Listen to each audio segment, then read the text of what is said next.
الحمد لله رب العالمين، والصلاة والسلام على المبعوث رحمة للعالمين وعلى آله وصحبه وأزواجه أجمعين. أما بعد. This is a struggle that was started by Shaykh al-Islam Ibn Taimiyyah, the major scholar of Islam who spent his life calling to the Quran and Sunnah and to go back to the way of the earlier generations of Islam, when he realized what the Alawi Nusayri Shia were doing in Syria during his time. He was horrified to go to their areas and find that they had pigs inside masajid. Pigs. And that when somebody calls the adhan, they would mock them. And these are supposedly a part of the Muslim nation. But he knew the truth. He led an army detachment to the areas of the Alawis and forced them to pray. He killed the pigs and he showed them that Muslims will not tolerate this kufr. These are the same people who are today ruling Syria.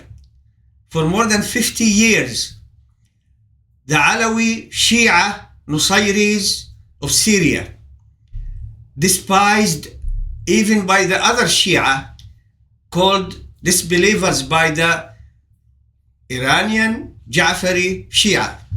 Unbelievable, isn't it? How bad are you being a Shia if the Shia, the largest group of Shia in the world, call you a kafir, a disbeliever?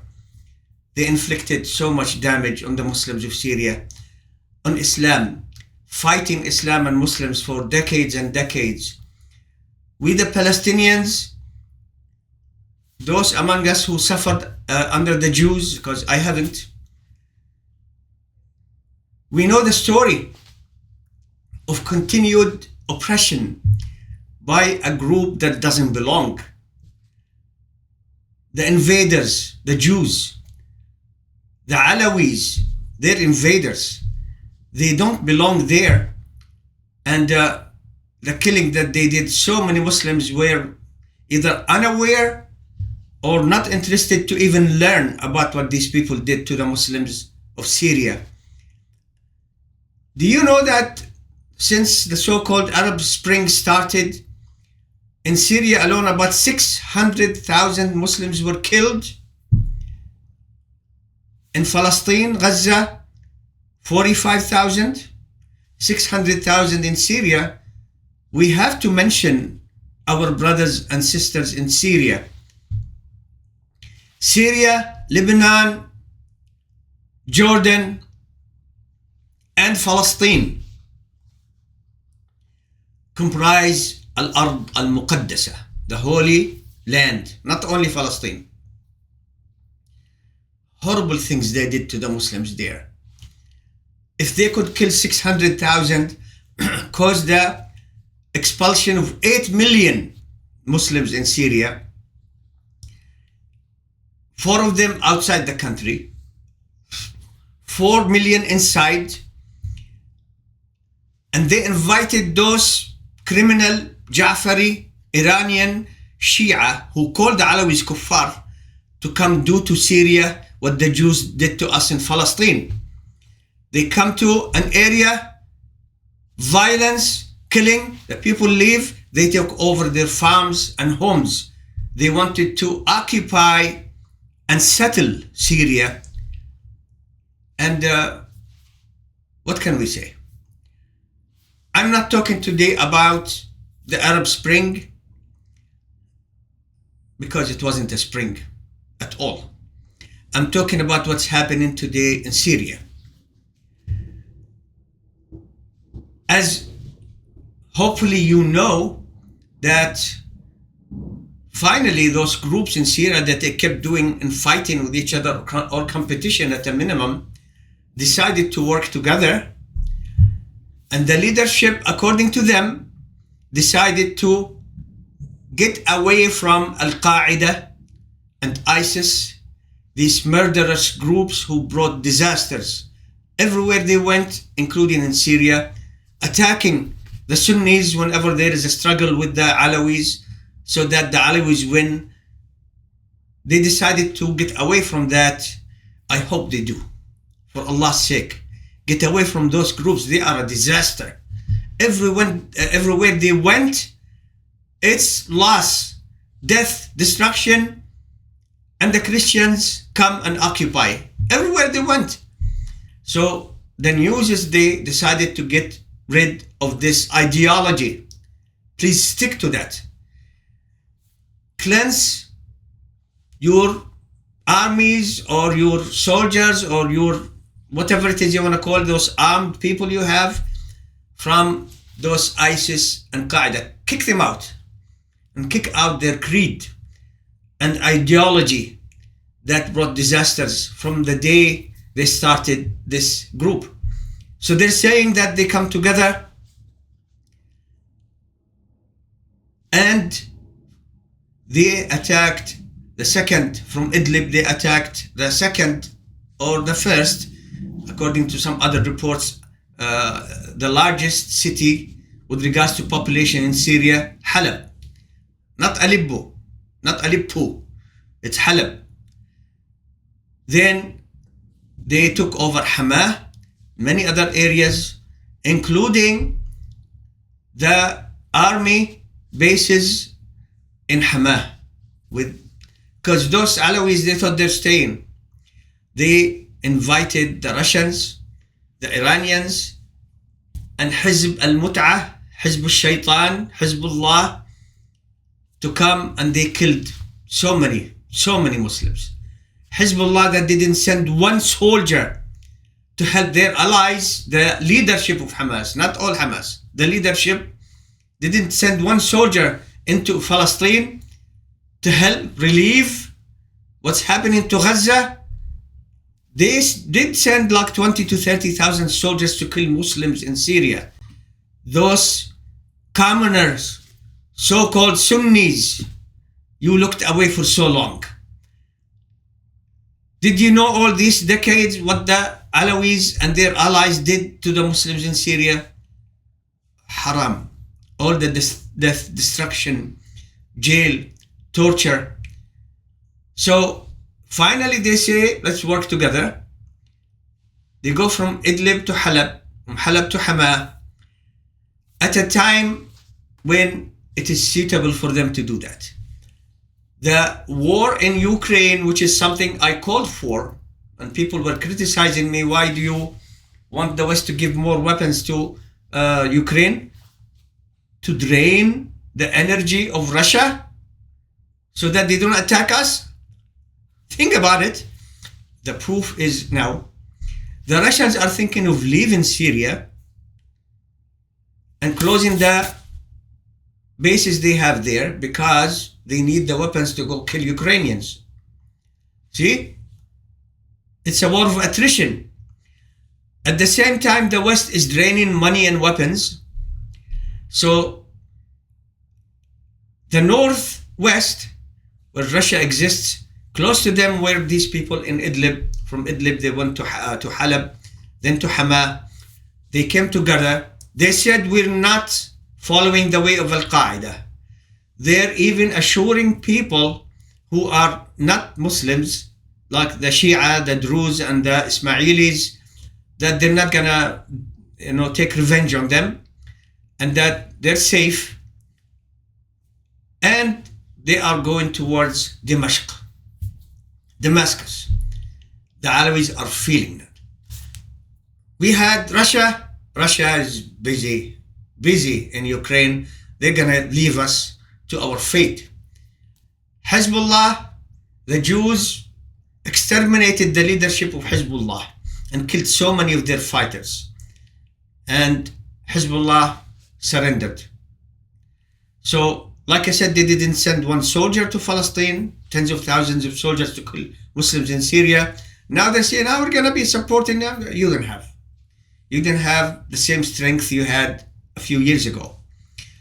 Iran has been hit very hard by the Jews. And every time you hear me say that hit very hard by the Jews, it's actually the West who are doing everything. The technology, the weapons, the money, the intelligence. It's the West. It's the West. Israel is just a little commercial enterprise that the West started in the middle of the Arab world. Iran is not in the mood of helping anything because their ally who was doing the killing and being killed, Hezbollah, has been hit very hard. Iran was hit very hard by the Jews. And now they are telling their murderous people who killed so many Muslims in Syria to back up and go back to Iran. Get out. Here is my advice to you, brothers and sisters. Number one, please invoke Allah for people of Islam in Syria to overcome the Khawarij, the Qaeda, and ISIS ideology, to get out of that. These people are losers. To take back what Imam Ibn Taimiyyah started centuries ago, the Imam Shaykh al-Islam, from the murderous Alawis, Shia, disgusting sect. We'll talk about them later, inshallah, about their religion, that they don't kill women or children, and they are saying they're not going to do that. In fact, the number of deaths so far is less than 1,000. We don't want any attack on civilians. Please don't do it, because Allah made it haram. Because if you want Allah to help you this time, because you hit at a time when all of the people involved in Syria are weak, and America under Obama said to the Syrians, go to the streets, go to the streets. You went to the streets, they're killing you. Oh, ma salama, goodbye, take care of yourself. We'll just stay here for some kind of oil stuff, and our Kurdish people and all the people that we have in concentration camps under the guise that they are ISIS. So Iran is weak. Syria is weak. Bashar al-Assad used to be the king of Lebanon. Now he is the servant of Hezbollah, Hizb al-Mut'ah, Hizb al-Shaytan. Hizb al-Shaytan, Hizb al-Mut'ah, Hezbollah has been hit very hard. They surrendered to the Jews. They're not in the mood of fighting anymore. They don't have it even. Iran has been hit very hard and economically under the mullahs. Don't wake up in the morning and say to yourself, I don't have enough money, that job is not paying.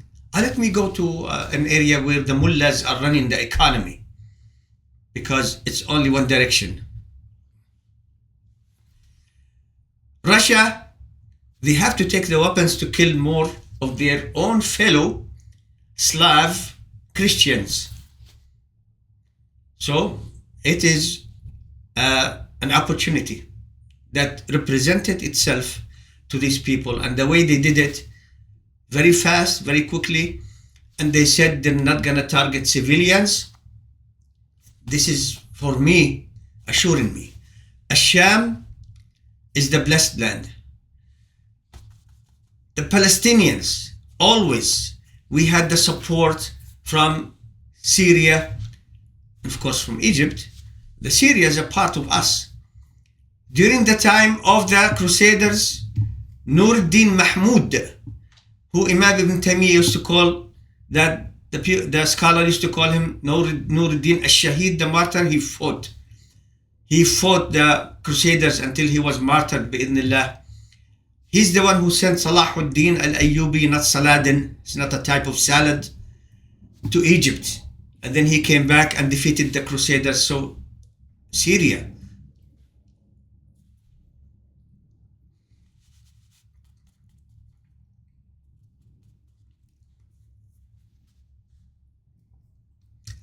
Syria has always been in our hearts. Like all Muslim areas, how they supported Islam and Muslims when they fell under the Shia, how they supported all kind of people who are coming to hurt Islam and Muslims. All kind, they always fought against the Muslims with the kuffar.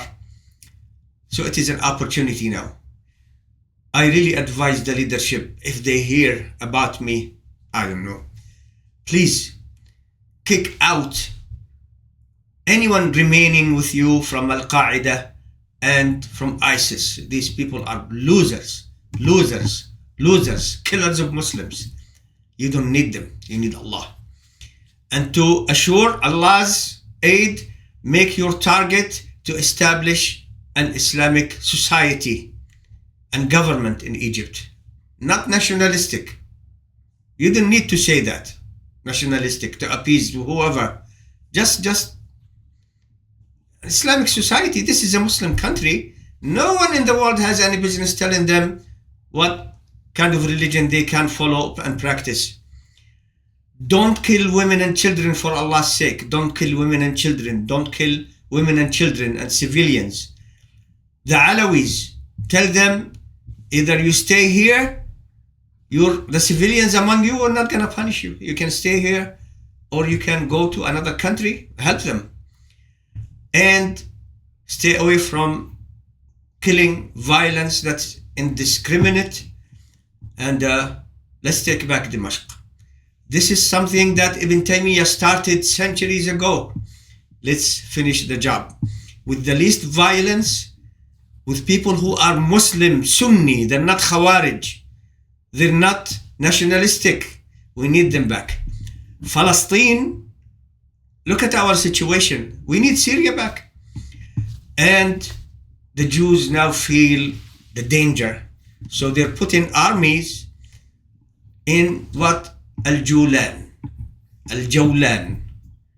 The Golan Heights that they stole in 1967 from Syria.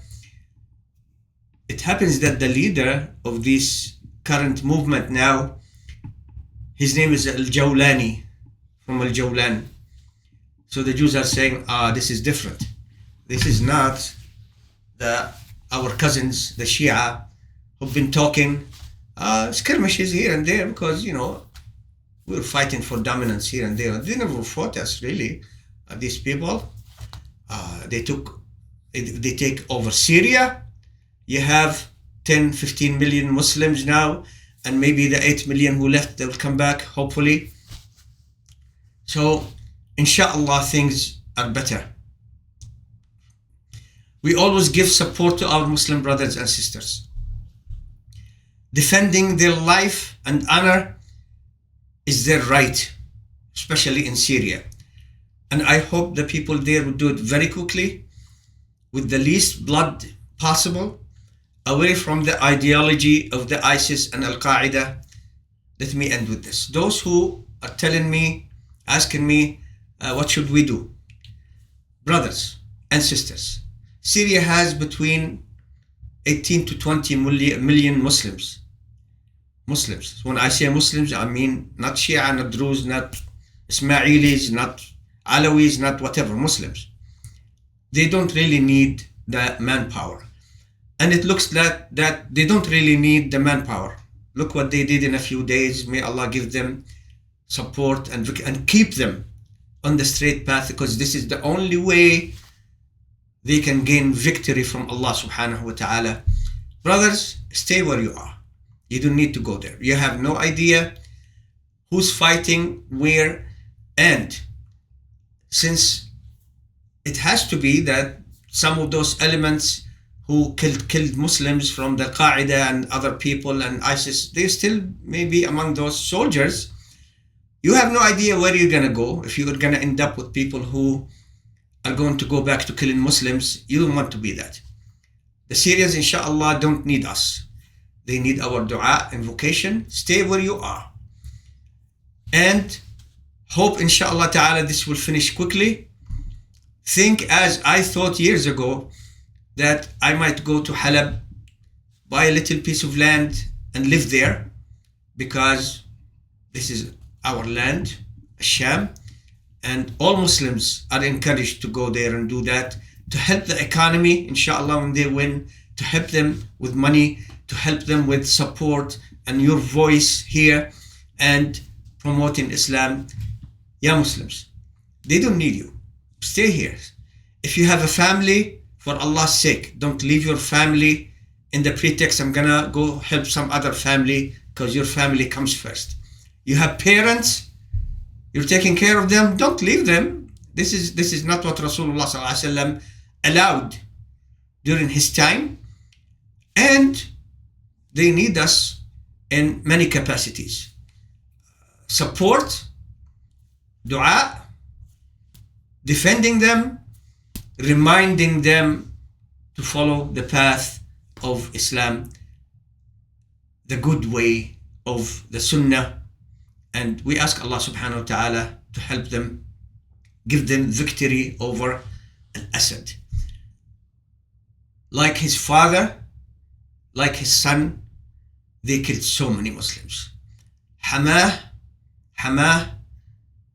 his father killed 20 to 30,000 Muslims there in the early 1980s. And these people, they have no humanity in them. And in reality, they are Jews. They are. Look, the Jews did not really fight them. They could have defeated Hezbollah a long time ago, and Hafez al-Assad and Bashar al-Assad, but they're keeping them because they are a knife in the heart of Asham area. The biggest area of Asham is Syria. I ask Allah subhanahu wa ta'ala to give them aid and support. Do whatever you can to support them. Don't go there. They don't need you. What they need is your sincerity. Inshallah, they'll win. Look, they're showing some kind of unity now.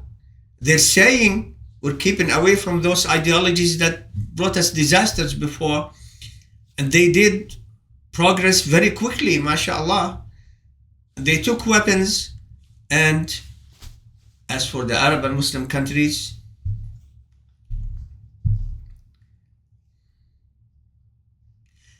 your day with Allah will come one day. And then you have to answer for what you have done to those people whom you rule, seeing Muslims being killed and everything that matters to you, that I'm staying until I see the angel of death. I'm staying in my power.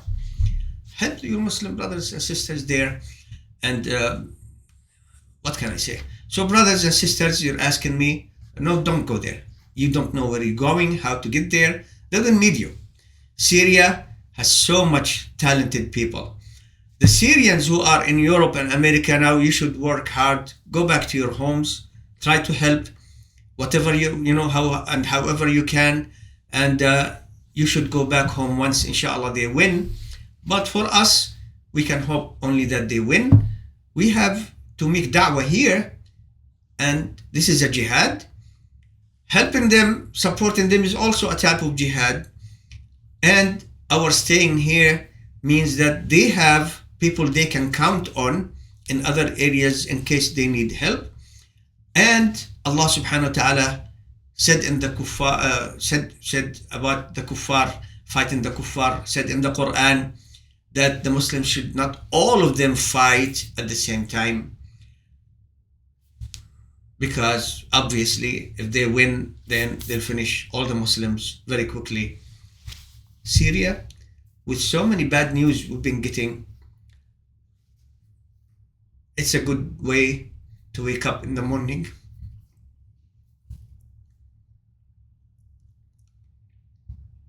And inshallah, they will win.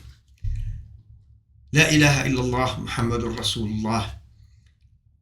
We'll try to give you information as much as possible. This is a quick video, meaning just to offer our support and the stance that never changed, that we stand with our Muslim brothers and sisters everywhere. Next, after this one, inshallah, I'm going to talk about the history of Syria in some detail so that we understand how we got here. Oh Allah, help our Muslim brothers and sisters in Syria and everywhere else. Jalal Abualrub, Jalal Abualrub, islamlife.com, islamlife.com, from Palestine, from the West Bank, from the city of Jenin. Inshallah, Syria will be in our hands soon.